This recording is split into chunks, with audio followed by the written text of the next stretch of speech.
Hello বন্ধুরা, তো এটা দেখতে পাচ্ছ গণেশ পাগলের মেলায় গেছিলাম তার সম্পূর্ণ ভিডিও। তো যাওয়ার দিন খুব বৃষ্টি হচ্ছিল।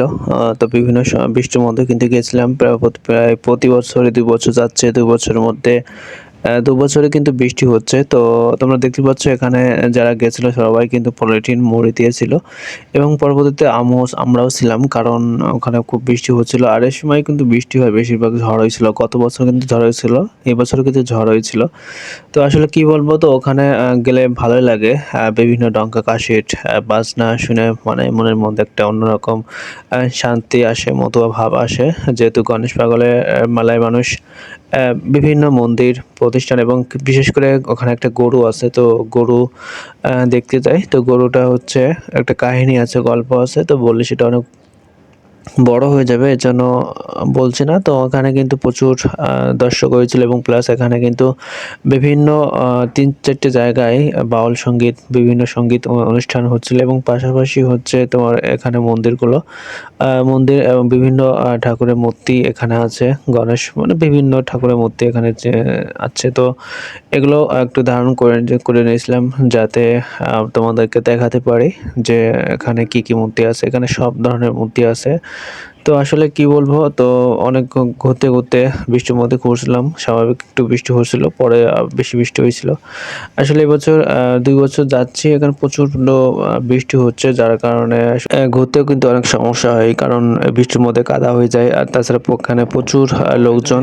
তো এই লোকজন যতই মনে করো যে শুকনো জায়গায় কিন্তু পায়ের ঘাম, মাথার ঘাম, বিভিন্ন শরীরে ঘাম থেকে পড়ে। তো ওখানে বিভিন্ন প্রান্ত থেকে দল আসে এবং বিভিন্ন সে জায়গা থেকে ঠাকুররা চলে আসে। তো এখানে এটা হচ্ছে সেই গরুটা যেখানে একটা যে গলায় কাটা আছে। তো এই গরুটার একটা গল্প আছে, সেটা বলছেন দেখো যে কাটা সেলাইতে আছে, এরকম বাস্তব একটা গরু ছিল এবং আমি সেই গরুটা দেখেছিলাম। তো আগের বছর মারা গেছে।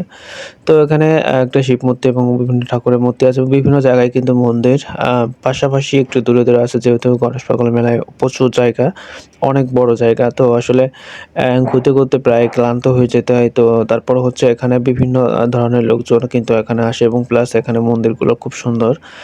বিশেষ করে একেক জায়গায় একটু দূরত্বে মন্দির আছে এবং এখানে সব ধরনের কিন্তু মানে পাবেন। যেগুলো দেখতে পাচ্ছি এগুলো আছে, সবগুলোই আছে এখানে। তো মন্দিরটা এটাই আমার খারাপ লেগেছিল। কারণ হচ্ছে এখানে যখন আমরা গেছিলাম এই বছর তখন একটু বৃষ্টি হয়েছিল এবং এখানে মেঘলা আকাশ ছিল। কিন্তু এখানে একটা মূর্তি আছে। কিন্তু এই মূর্তিতে কোনো রকম ছাউনি বা কোনো কিছু এরকম ধরনের কোনো কিছু নেই। আসলে এটা দেখে খারাপ লাগছে যে এত টাকা অনুদান পায় এখান থেকে বা ভক্তরা টাকা পুণ্যার্থী বা টাকা দিয়ে যায়। তো এই টাকাগুলো কি করে? তো শেষমেশ আমরা খাওয়া-দাওয়া করছিলাম। খাওয়া-দাওয়া করে এই যে আমাদের এক মাতুব্বর বলে আমাদের অন্য পাড়ায়। তো আসলে খুবই ভালো ছেলে, ভদ্র ছেলে। তো আমরা শেষমেশ খাওয়া-দাওয়া করছি। খাওয়া-দাওয়া করে বেশি কিছু খাই নাই। বাস কিছু ওই ভাত খেয়েছিলাম কোনরকম।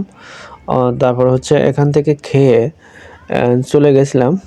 তারপরে হচ্ছে তোমার বাড়ির উদ্দেশ্যে রওনা দিয়েছিলাম। কারণ হচ্ছে এখান থেকে আমরা যেহেতু অনেক লোকজন গেছিলাম, বাসে গেছিলাম প্রায় ৮০ জন। তো এখান থেকে খুব তাড়াতাড়ি চলে যেতে হয়েছিল। কারণ একটা নির্দিষ্ট সময় ছিল এবং ওখান থেকে অন্য জায়গায় যাওয়ার প্ল্যান ছিল। তো এজন্য গেছিলাম। তো সম্পূর্ণ ভিডিওটা দেখছো, কেমন লাগছে?